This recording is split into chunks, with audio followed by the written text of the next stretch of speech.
朋友们，是时候了，是时候让我来讲讲那手牌了。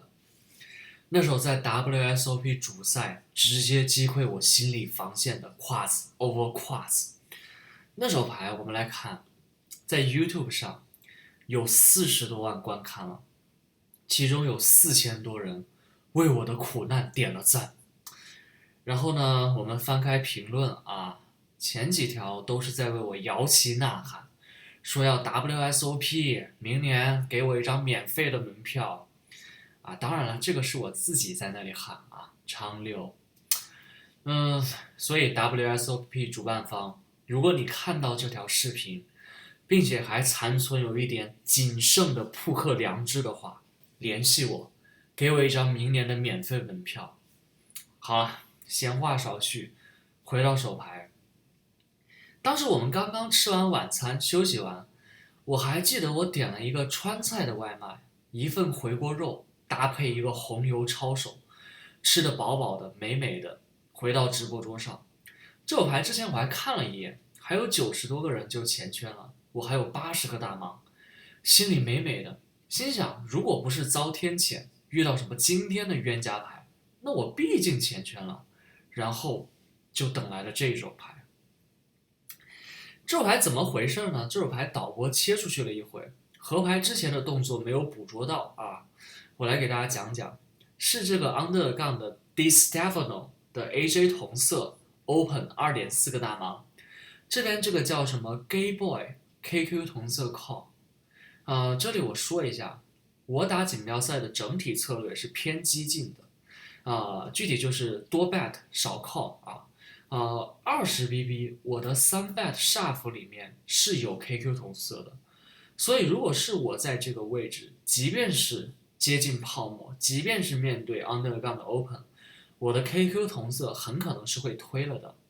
当然这里他跟注也没大问题啊。我想说什么呢？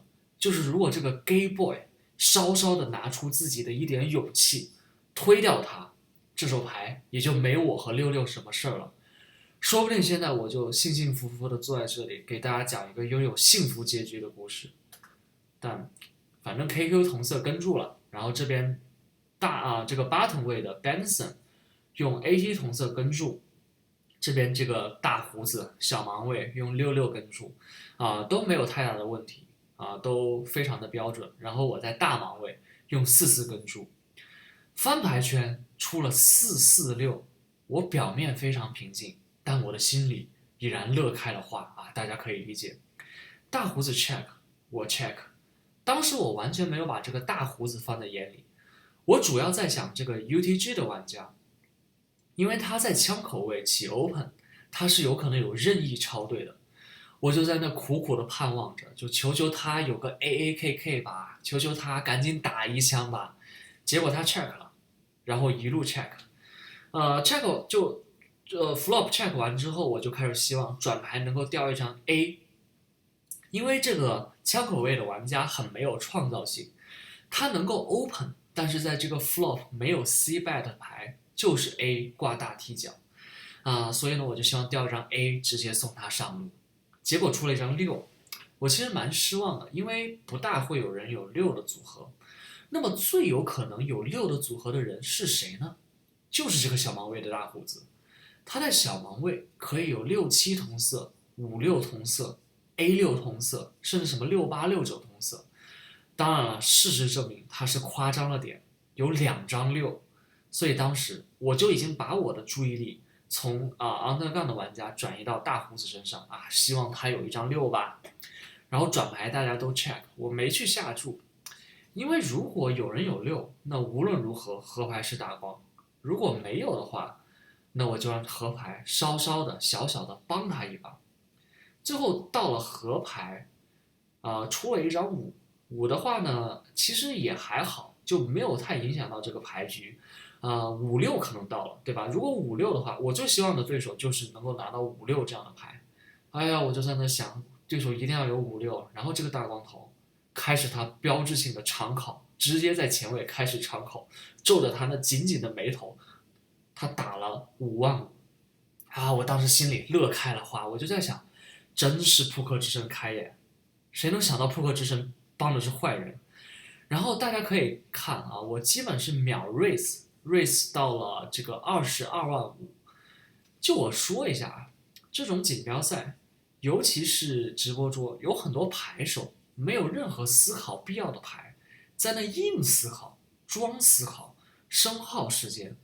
你让他讲讲他在想啥，他其实根本讲不出来。我本人非常反感啊，所以能快速行动，我一定是快速行动了。这里我没有任何好想的，我自己手握2张4，无论再怎么演，这里我能 raise 出去，这个面我能 raise 出去，就是非常强的牌力，一定只有6能跟住，而我演或不演，6都会跟住。而且大家看我 raise 的尺度非常大，就是如果有6，无论如何他都会支付；如果没有，我再怎么 raise 多小，演多久，他都会 fold。我这里针对的就是那一张6。然后这个大胡子又皱着他的眉头，陷入长考。他在长考的时候我已经想好了，如果他有单6，他大概率不会推，他只会 call，而且其实也不用怎么思考，对吧？如果在那里思考半天，最后推了，那么其实他只有2个组合，他小王没有杂色5-6，所以他只有一手方片5-6和一手6-6，这2个组合概率是一样的，但这个底时赔率我一定是秒 call。最后他推了 all in， 我很自然的秒 call。看到6-6大家可以看我这个令人心碎的表情，这个难以置信的神情，我怎么办呢？我听到了我自己心碎的声音，我只能翻开我的4-4，插起我的小腰，露出那种尴尬、不可置信、无奈的笑容，对吧？就我再要说说他的长考有多么没有意义。他的手上有2张6，我要是5-5，或者我有1张4，我最多只是一个 call， 甚至可能 fold。我能 raise 出来，要么就是4-4，要么就是失心疯的 bluff。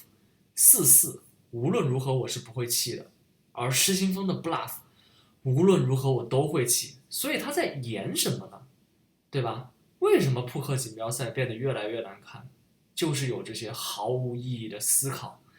最终我遗憾的倒在钱圈门口。大家看，我跟大胡子虚伪的握了握手，言不由衷的祝他拿着我的筹码进 final table。结果他还真的进了 final table， 最终拿了第5，而我只能留给世界一个落寞的背影。我还把他的采访，我一直在追踪他，我把他的采访给听了，他只感谢了他妈，他完全忘记了我，这个他生命中最重要的男人。我忍不住在想，如果转牌没有掉那张天外飞6，我胯子把他full house清了，那这个进 final table 的会不会就是我了？你说胯子 over 胯子，而且还是手里各有2张的，这500万分之一的概率，我打了小100万手牌，为什么偏偏在我职业生涯最重要的时刻被我碰上了呢？就有人跟我说，这比闪电劈中的概率还小。那我只能往好处想，对吧？我毕竟只是输了钱，人没事，没有真的被闪电劈死，对吧？朋友们，我还会卷土重来的。